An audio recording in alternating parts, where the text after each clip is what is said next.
everyone, welcome back to Vlogmas and welcome back to Faithful Ewe. It's lovely to have you here. Hope you're all well.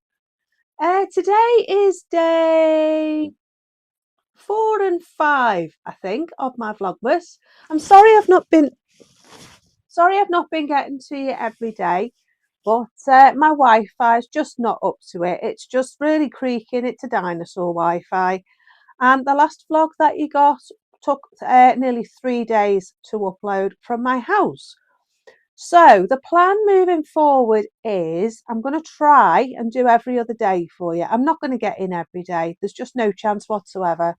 I can't afford to go to a coffee shop every day and be able to upload the videos for you. So that's just not going to happen. So I can afford to go a couple of times a week. But other than that, yeah, it's just not going to happen. It's not going to happen at all. So unfortunately, that's just the state of play. My Wi-Fi isn't fibre broadband. I refuse to have that here because they're slowing down our broadband to make us move over to the ordinary fibre because they want to switch the cables off. And I'm not backing down. I'm not giving in. I want my copper phone line because I live in the middle of nowhere. And yeah, I can't do without a copper phone line because if I have a digital phone, everything's on the electric. And if we have a power cut, and something was to go wrong and we needed to get in touch with the outside world, we'd have to drive down to our nearest town, which is about 5, nearly 10 minutes away. So yeah, it's just a non-starter. We just can't change over because if there was a fire or if one of us needed an ambulance, we'd have to drive like 5 minutes down the road just to get a mobile phone signal to be able to ring somebody to come and help. So yeah, we can't do without the copper phone line here. So I'm just going to have to put up with having a slow broadband and just do my best and try and get the vlogs out to you. So I just wanted to put that at the beginning, just to let you know that I'm not just dipping in and dipping out. I do want to do Vlogmas. I do want to spend time doing my craft, spend time with you, but I just can't get out to you every day. So that's that really. In this vlog, we are going to be using the knitting machine, which is to the side of me here on the table there. I did mention it in my last vlog that I was going to try making a cowl with my handspun yarn. I did do some pre footage for you, so I'll pop that in this video for you of me doing it on the knitting loom, and we'll check in at the end and I'll let you know how I got on. But yeah, it's a great knitting loom, but me and it just don't get on. We just don't get on. So I'm not hopeful about how it's going to turn out. But we'll have a go together. And then if you're getting a knitting loom for Christmas, you can see how to use it and how it's going to work. And they are great. You can make clothes on them. You can make scarves on them. You can make jumpers, cardigans, skirts, dresses. You can pretty much do anything that you can do on a circular needle on this knitter's loom. It does have a flat panel knit. It does have a circular knit. I can't use the flat panel knit. I always end up dropping the stitches and it just doesn't work for me. So yeah, we're not getting along, but I keep persevering and having a go. I've also got a knitting machine, a flatbed knitting machine. Can I get that working? No, I don't know whether it's just my brain at this age, but I just can't get it to work. So yeah, that's my moan for today, but I still persevere with it. It's under the bed at the moment. It was given to me by a very kind local lady and she'd never used it, so it's nearly new. But I just can't get the hang of it. I asked my mother-in-law to show me how to use it. She couldn't get it to work either. And she used to use flatbed knitting machines. So there's no hope for me, really, is there? Yeah, so that's that. I did hope to get it working in the new year. I'm going to have a go and set it up here on my table next to me and see if I can get it working. But as I say, I'm not hopeful. But we shall see. We shall see. Anyway, I've been getting a bit behind on my crochet squares, but I have brought them with me so I can show you. I've done day 3. These are day 3. Aren't they lovely? Lovely colour. Lovely purple. I do like purple. Purple's one of my favourite colours. So yeah, as you can tell, I've got it in my jumper, in my Birkin sweater. So yeah, they're day 3. I've done day 1, day 2 and day 3. I've just done, if I can find it, I've probably just dropped it on the way up the stairs. I've done day 4 and that was a frog green. Where are we? This is day 4 and it's froggy green, kermit green really. Yeah, so they're going to go nice with my other ones that I've already done. I've got my grey, my blues downstairs. I'm trying to keep them in the packets so I know what day comes with what. And I haven't done day 5 yet. I was just going to start that this morning. So there's day 5, a nice brown colour. So we are pretty much up to date, but I'm going to do 2 in each episode because, as I say, I'm not going to get to you every day, am I? So that's that. So that's day. I'm up to day 4. I've just got day 5 to do, so that'll be today's. And then tomorrow we'll have a look at day 6 and day 7. Sorry, the lighting's just gone weird. That's better, isn't it? Right, yeah, so we've got day 6 and day 7 to open tomorrow. So we'll do that in the next vlog. So yeah, I'm getting there. I haven't done any more of the cream because I just simply haven't had the time. I'm really busy at the moment trying to get everything organised around the house and trying to get ready for Christmas and trying to get Christmas presents made. So yeah, it's just been a really, really busy time. Anyway, should we get back to the business in hand, which is having our chocolate out of our calendar. Frosty Bob, Betty and Crystal are overseeing the proceedings. Let me switch Crystal on. Frosty Bob and Betty need new batteries, but we'll switch Crystal on and she can sit up there while we're chatting, aren't she? Stay there, Crystal, don't fall over. You've been coming up with some fabulous names. One of my favourites at the moment is Eunice. I think that's really cool, Sean and Eunice. So yeah, that's a really good name. I've also liked Shirley. Yeah, that was a nice name. And there was another one. What was the other name that I really liked? Oh, I mentioned Shona. I thought that was a really cool name as well. So yeah, I haven't quite made my mind up as to what the name's going to be, but I'll reveal it to you in next week's episode when I do next week, when we do day 8 and 9. I'll reveal it to you then what I've chosen for Sean's friend. Yeah, let's get on with our advent calendar. I've only done 3, so let's get on with day 4 and day 5 if I can find them, because they're never easy to find, are they? Oh, there's day 4. That was quite easy. The main thing is how to get into the flipping things. Right, so we've had Frosty Bob, we've had a penguin, we've had a little drummer boy, and now we've got a Christmas tree. Do you like my Christmas tree, by the way? I decided to put it more in picture. I'm waiting for another one to come for the front room today. What have we got here? Oh, we've got a bauble. There you go. We've got a nice bauble for that one. So where's day 5? I get 2 chocolates each time I do it now, don't I? So there's day 5. Oh, that one hasn't opened properly. I've wrecked the calendar. Oh, day 5. Oh, we got a rocking horse. Oh, that's sweet. Look at that. Isn't that sweet? Can you see it? Look at that. Isn't that cute? So what have we got inside? Looks like another robin. Can't get the foil off. What have we got now? That looks like the Marshmallow Man out of Ghostbusters. Doesn't he? Can you see him? Let me get him out the shade. Look, he looks like the Marshmallow Man out of Ghostbusters. Maybe he's supposed to be an elf or something, but he doesn't look like Father Christmas. Anyway, that's the advent calendar done. I just dropped it on the floor, so I'll leave it there. So yeah, that's the advent calendar. So I'm going to do my book review and then we're going to go off and we're going to have a look at the knitting loom. And then I'll come back at the end and let you know what I thought about it. So we're going to get on with a book review. Today's book is an older book, but they are still readily available online. And it's called Hands on Dyeing. There you go. Can you see that? I'm trying to get it without the glare of the light. Just a sec. I'll move the light out of your way. There you go. I actually think it's the mobile phone. But it's called Hands on Dyeing. And I need that back. As I'm disappearing off into the shadows. It's a guide. Basically, it's a full guide on how to do dyeing.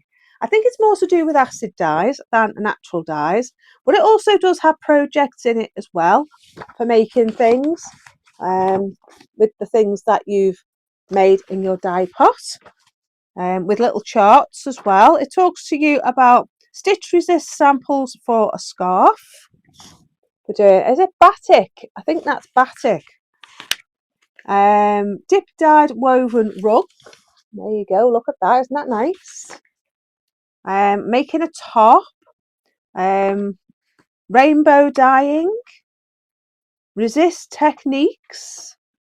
Across the colour wheel scarves, it gives you some recipes as well. How to do gradients, colour wheel baby blankets. There's an awful lot in here. General procedures, submission, stock and solutions. Record keeping, how to keep your records. There's a record page there on how to keep records of everything that you're doing. Making a jacket out of patchwork. So you can dye your patchwork squares and then you can make your blanket up. How to use syringes for dyeing. Choosing the right dye stuffs and the fibres to dye. Applying the dye recipes. So yeah, it's a really, really good book. It's how to use protein dyes and acid dyes. Talks about colour theory as well. So yeah, I think I paid about £4 for mine. It's by Interweave Press. It is readily available on eBay. I have seen a few copies on eBay. So if you wanted to get your hands on it, it's not a very big book, but it's a very in-depth book. It's got loads of stuff in there if you're wanting to learn about dyeing. Colour mixing, how to mix your colours. So yeah, it's a really, really good book. So I'm going to have a look at that over Christmas, I think. I haven't had a chance to read it properly, but I just thought it was worth a mention. So Hands-On Dyeing by Interweave Press.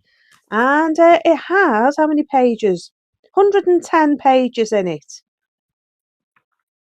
Of information. There's 104 pages of information on dyeing. So I do recommend that. Mine's an ex-library book. But yeah, Hands-On Dyeing.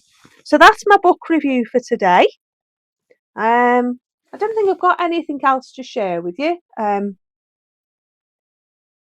Other than my little puppy's not been well. He injured his leg and he's been a little wounded soldier. He's been sulking about, trying to play, trying his best to play. He's only 11 months old and he's been trying his best to play. And he loves to jump up and down, bounce up and down. And he has this rope toy and we hold on to it and he jumps up and down and we sing to him when he does it. And he loves it. He loves it if you sing to him. As soon as you start singing, that's like musical chairs to him. He starts jumping up and down wanting to play. And he does this little jump, jump, jump, turn around thing and he spins round on the spot. And then he jumps, jumps, jumps, turn around. And he invented that himself. I didn't teach him that. He taught himself. In fact, he taught us that was what he wanted to do. So yeah, he's a bit out of sorts. And it's not very nice to see him so quiet because he's usually the life and soul of the house. He's such a lovely dog. He's such a funny dog. And he has me in stitches. He does. He has me laughing all day. But my little Stripe, he's a bit out of sorts. And he needs a doggy ice cream. So we may go to the shops tomorrow and have some doggy ice cream. So yeah. But anyway, I think that's it for the craft room. I did have one more thing to share with you, but I think I'll share that in the next vlog because with the knitting loom, it's going to be quite a long vlog. So I'll see you at the end once we've done the knitting loom and I'll come back at the end. Right, so I've realised I've shown you the wrong day. I showed you day 4 and 5. And I didn't show you that in the last video, did I? I showed you day 3, I think, in the last video.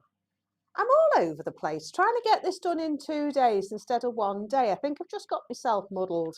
Anyway, I've taken day 6 out. I've taken day 7 out. I have opened them. And we've got a lovely orange colour in day 6, this beautiful orange. And it is as bright as it looks. And then we've got this black. And I love purple, orange and black together. I think they're lovely colours. So I think I'm going to put them in that order in the blanket. Anyway, we've got black for day 7 and we've got orange for day 6. So I'll hopefully have them all crocheted up for the next, I'll hopefully have them all crocheted up for the next vlog and we'll do them together. But I'm going to get on. I just thought I'd just pop back in before we go and get on with the knitter's loom and see how we get on with that in making the cowl. So see you in the craft room again and we'll go and get on with the knitter's loom. So see you in a minute. Right, so what we're going to do now is we're going to set up the knitter's loom and I'm going to have a go of knitting some handspun yarn. Now what I'm going to do is I'm going to use some waste yarn and see if that works any better. I'm doing the best setup I can in the conditions that I've got. It's going dark here. I've only got a small window. And yeah, this is my new craft shelves behind me. We will have a look at it at some point. But yeah, I just wanted to get on and do the knitter's loom for you and see if I can get it right. I've got a new guide on the bottom. I managed to find some on Temu. So we've got some new bits and bobs set up. So I'm just going to turn you down to the table. I've got my new table in here now. So I've got a proper table to work at. And yeah, it's much better than the other dining table. So I'm just going to turn you down and we'll have a little look at the knitting loom together. And let's see if we can make a cowl together. So we'll see how we get on. Okay, so I've started casting on. And you go round one in front of the other, just for the first row. It's a bit tricky, you've got to do it slow, can't do it too quick. I've only used this a few times, and each time it's not worked very well, so we'll see how we get on this time, shall we? It seems to like wool better than acrylic, so that's our first row. So what you do now, you should set your tension and slowly pass it round.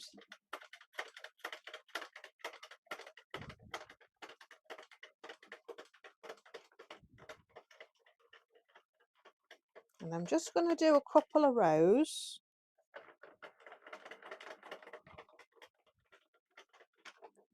Just make sure that you're catching your stitches.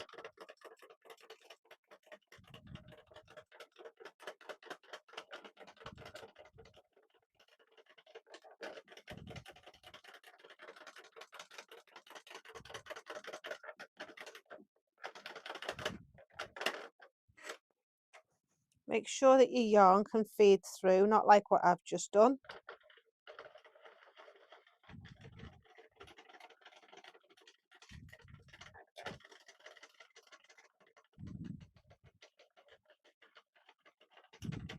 You may have to hold on to the base a bit.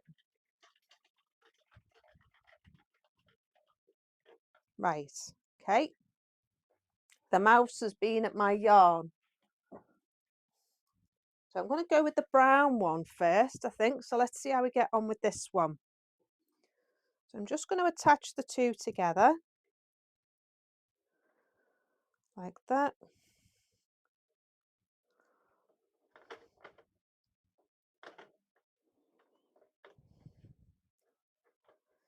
Feed it in.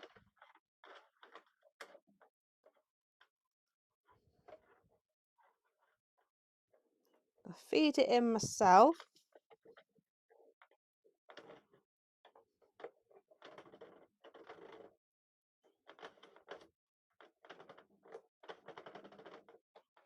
Just until it catches.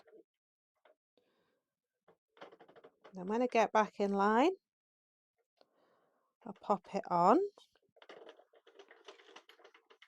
And just start off slow, just while I'm joining the yarn together.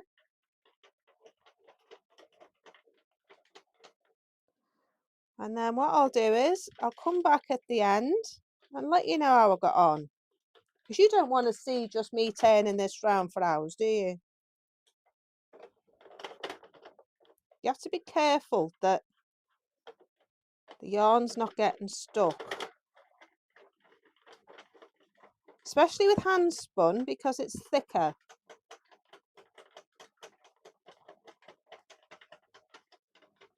The problem I had last time I used it was that it was dropping stitches. So just make sure that your yarn's loose enough. Just a nice quick way of making a Christmas gift. And I found popping it on this stand was better than the suckers. It's just a piece of old wood with 4 screws in for each of the feet. Might be slightly too thick for the feeder, but I'm getting there. So I'll come back at the end and I'll show you what it looks like and we'll see if we've made a nice cowl. So see you in a bit.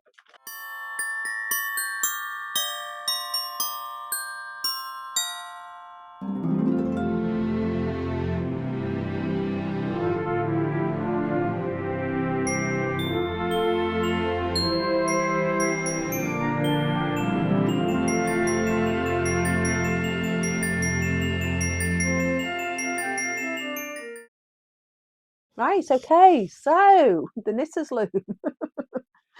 What a farce that is. That is a complete and utter farce to me, really. It's beyond me. I don't know how to get the thing to knit without dropping stitches. I do it really slowly and really carefully. Maybe I'm going too slow, but if I speed up, it looks like it's dropping the stitches. So I do it really slow to make sure that it's catching all the stitches, but it didn't. It didn't. I don't like the way it turned out. Um, it's done stitches together, and it's just really muddied the colours. I just really don't like it at all.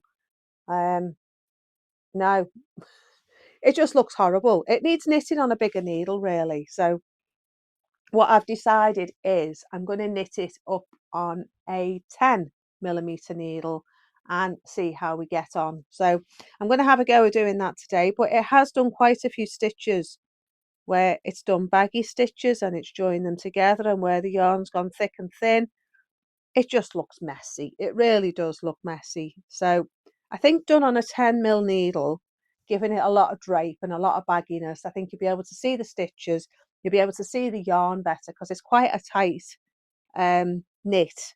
It's done it more like a jumper knit. It's got a nice bit of stretch to it, but I just don't like it. It's actually spoiled the yarn. So if you are going to use your hand spun yarn on the knitter's loom, just be aware that it may spoil your yarn. It's actually taken a lot of the fluff out and made it not so fluffy, because this is alpaca and merino. It was a chocolate alpaca, so that's why it's brown. And you don't get many chocolate alpacas, and the yarn was lovely and fluffy. This is the yarn that I plied it with, and it's lovely and fluffy. It's got a lovely halo to it. But yeah, the knitting machine has just completely spoiled the look of the wool. So I'm going to undo it. I've cast on the brown, and I'm going to do a brown band at the top and the bottom of about an inch, maybe 2 inches. Have that in the middle, and then have the brown again at the end. And it's going to be a nice deep baggy cowl, which will keep the person that it's going to nice and warm and toasty in the winter. So I'm going to do that today. So I won't show you the finished cowl until next week, because it's going to its recipient in the next couple of days. So yeah, so it's going to a nice lady, so hopefully she'll enjoy it. But yeah, I'm not going to use my hand spun on that at all. I can't. It just spoils it, completely spoils it. So that's one to be aware of if you are going to sorry, I'm just getting comfy. If you are going to use the knitter's loom, just be aware that it may take away the halo of the yarn by putting it through the feeder. And because the stitches are so tight, I think it's an Aran weight to a chunky weight knitting loom. So yeah, it will make it quite tightly packed, and you just lose the effect of the yarn, and it's a lovely yarn as well.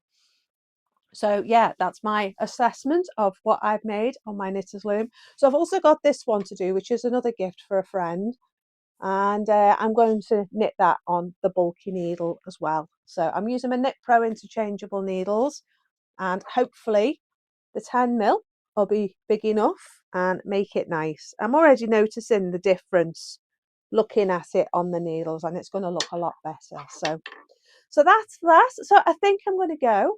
I'm going to love you and leave you, and I'm going to see you in the next vlog. So yeah, enjoy the rest of your week, and I'll see you in the next vlog. See you soon. Bye.